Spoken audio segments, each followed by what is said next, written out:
Welcome to the Weekly Roar, coming live from the Lion's Den, helping new managers become great leaders and awesome bosses. And now, here's your host, Greg Stporch. Hey there, everybody. Welcome to the Weekly Roar. Welcome back to the Lion's Den for this week's watch party. Today, I'm talking about another concept in the foundations of leadership. But before I launch into that, allow me to introduce myself. I'm Greg Stporch, and I'm the founder of Lion Enterprise. It's a leadership development and coaching business where I place my focus on helping organizations develop positive work cultures. I'm a certified professional leadership coach and also a certified speaker and trainer. Were you able to catch the Weekly Roar last Wednesday? I continued my series called Follow the Leader, Concepts in the Foundations of Leadership. And last week's topic was all about modeling the right behaviors so our followers mimic our actions. I called it Monkey See, Monkey Do, because people do what people see. I also spoke about the importance of having consistency in character because, believe it or not, as a leader, someone is always watching you. You have to walk the talk if you want your followers to follow your lead. Hey, if you didn't make it into the Lion's Den for the Weekly Roar last week, don't sweat it. All you have to do is jump on over to my website at www.lion-enterprise.com. Click on the Lion's Pride Library up at the top of the page and you'll see all of my videos listed there. Last week's video is number 63, and it's a great way for you to get more of the roar. So I'm calling this week's concept in the foundations of leadership, what comes first, the leader or the vision? It's a play off the proverbial which came first, the chicken or the egg scenario. Yep, today I'm talking about how we need to focus on getting the buy-in from our followers before we can cram our vision down their throats. This is an extremely important lesson, especially for those who may be new to leadership, or even if they're still growing in their leadership role.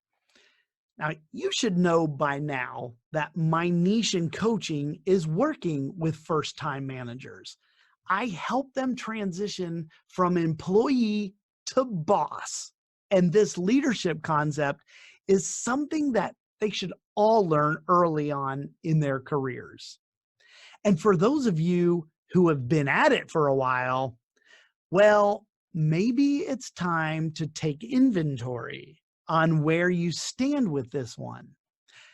Maybe you can just take a step back, reflect on this concept, and then rate yourself on a scale of 1 to 10 on how well this is going for you.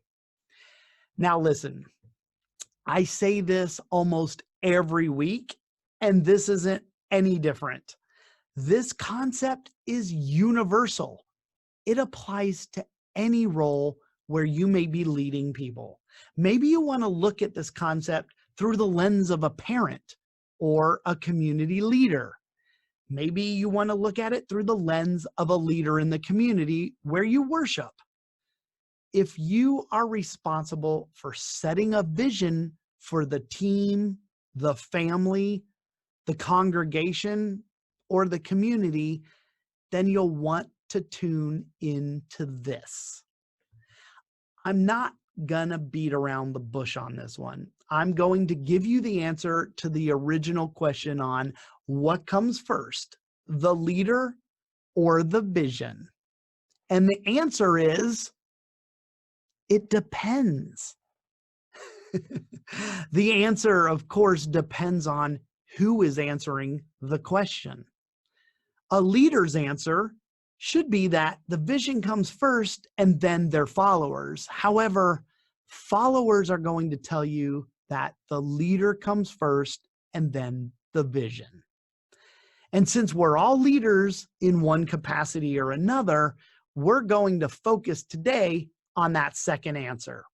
We need to understand that our followers are not going to just buy into our vision because we tell them to. Here's the secret, folks. You have to spend time getting your followers to buy into you first. Do your followers buy into you? There is no doubt that you all have heard of Nelson Mandela, and I want to use him as an example to express this whole concept. The legacy of this iconic leader continues to live on in the hearts of an entire nation, as well as a global community who finds inspiration and hope from the way he lived his life and the way he led his country. He was opposed to the policies of his country's white minority government. And so he led a nonviolent action against apartheid in South Africa.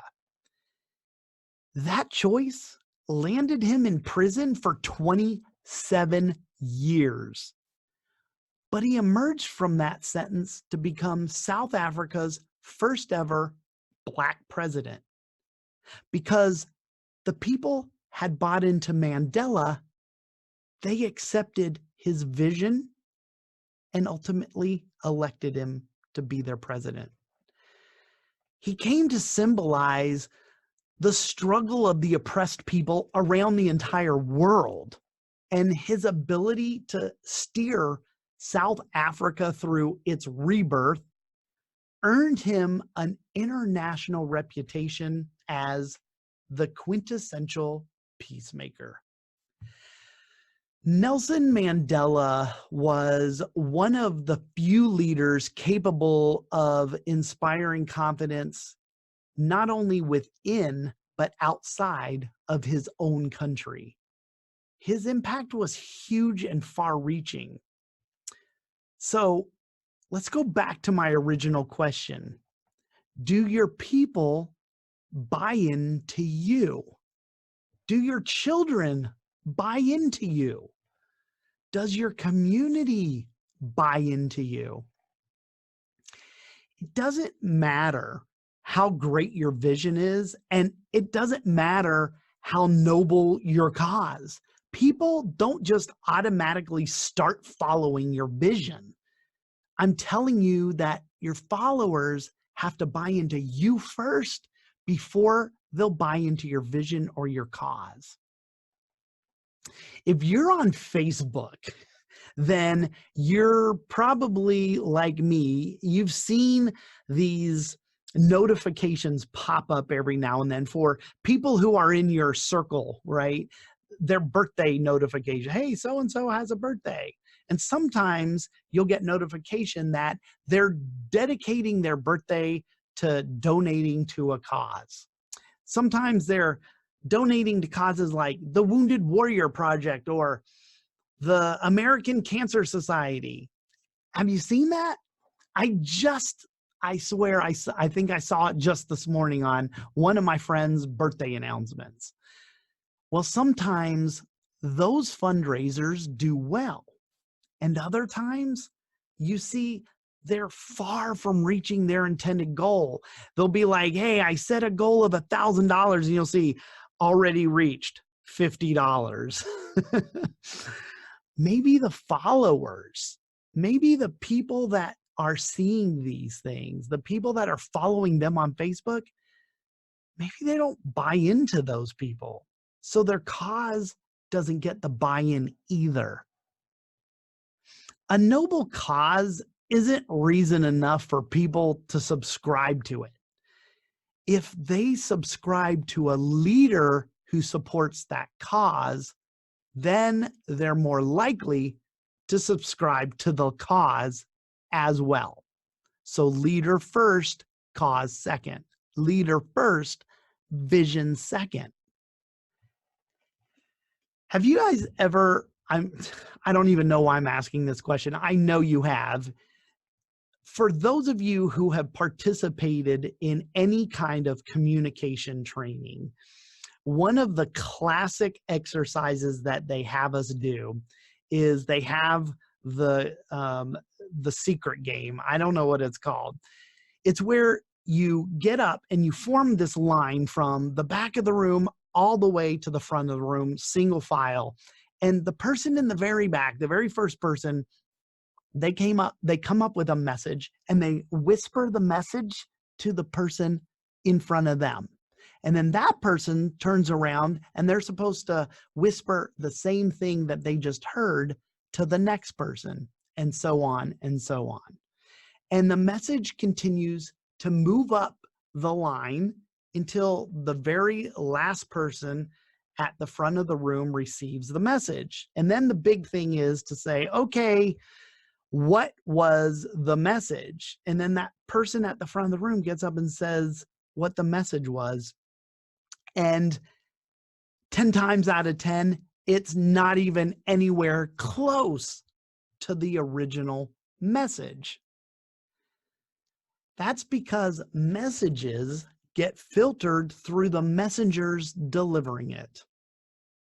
So there was a message from the first person, the second person heard it, but they translated that message and then they produced their own version of what they've heard.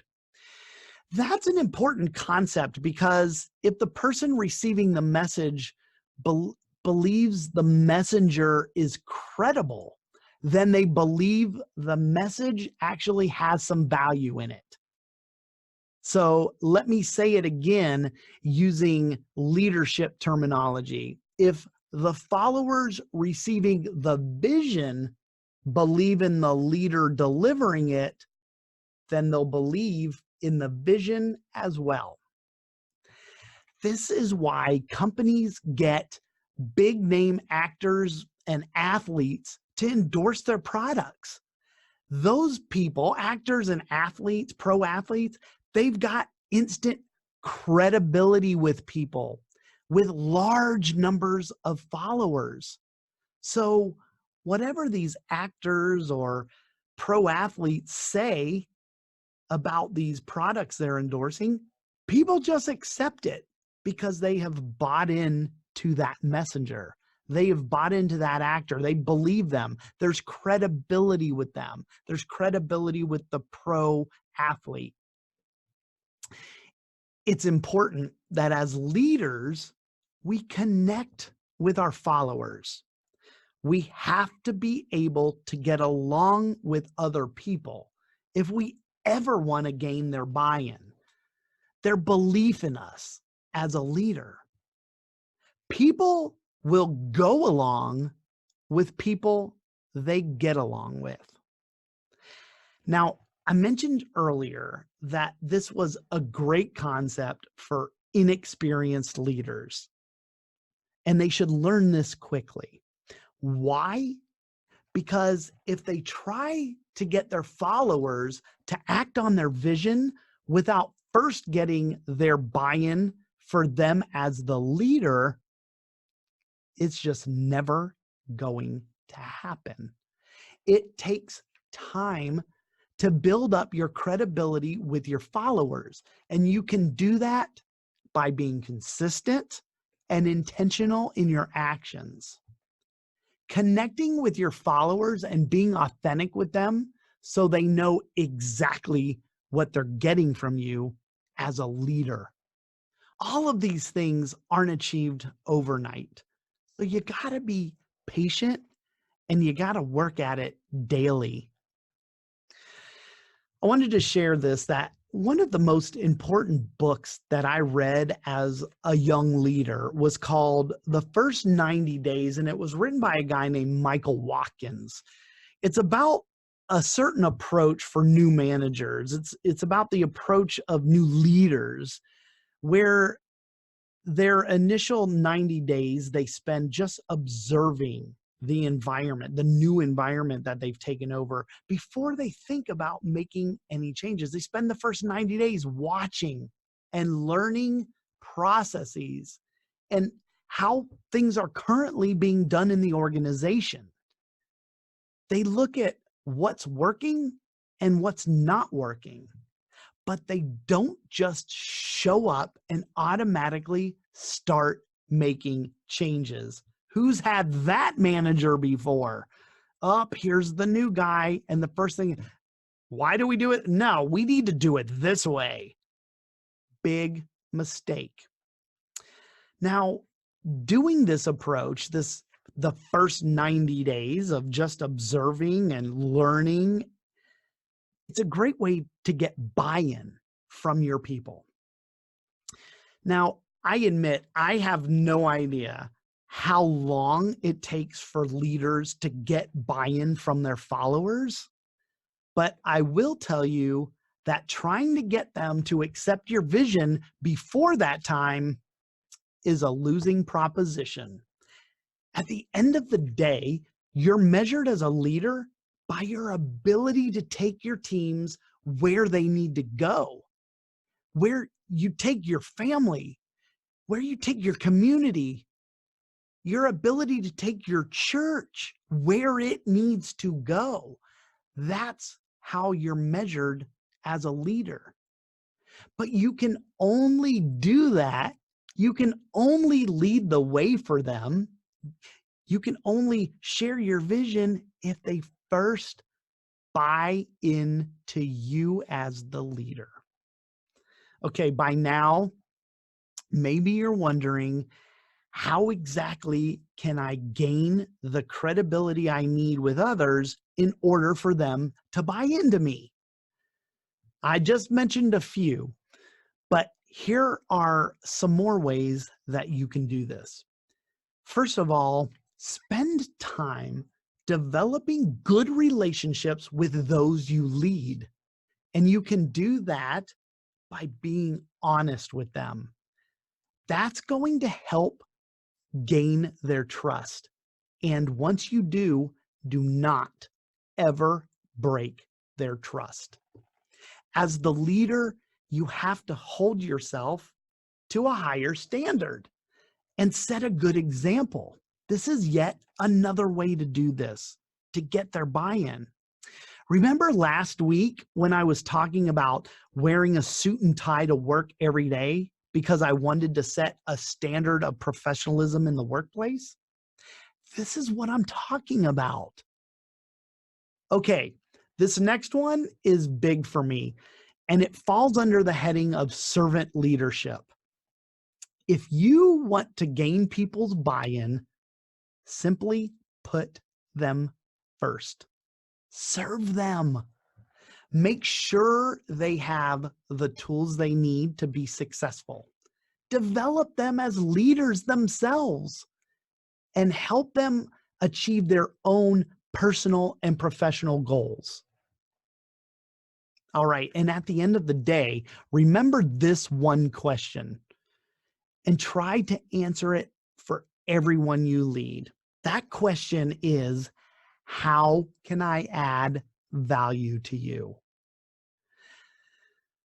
Thinking of others first, putting their needs before your own, is going to help you to develop trust, and it will increase your credibility with them quickly. And that's how you get their buy-in. You develop trust and you develop credibility. You see, when your followers know they can trust you, when they know you can be counted on without fail, you will have their buy-in, and getting them to share in your vision will naturally follow. So there you have it. For followers, the leader always comes before the vision. So is that the chicken or is that the egg? I don't know. Okay, you guys, there's another concept for you in the Foundations of Leadership again this week. Don't forget, I'd love to hear your thoughts and comments. If you just comment down below, I'd love to hear your feedback. Thanks so much for tuning in again this week for another weekly roar. I appreciate your support. And remember, if you like this content, please share out the link to the weekly roar video that I'm going to post here in the Lion's Den after this watch party's over. Don't share the actual watch party link because once the watch party ends, you can't view the videos. Okay, you guys, I'm going to be back here again next week, same place, the same time, to speak about another concept in the foundations of leadership. Now, next week, I want to talk about how leaders have to be in it to win it. I'll talk about the importance of why leaders have to be all in and committed more than anyone else, and why they need to assess and build the right team members if they want to ever achieve victory. Okay, you guys, until we meet again next week, thanks again so much. Remember, be powerful, but stay poised, just like a lion. Bye, everybody. Thanks for watching the Weekly Roar live event at lionenterprise.com. If you enjoyed this video, please tell others to join us each week here in the Lion's Den. Thanks again, and see you next week.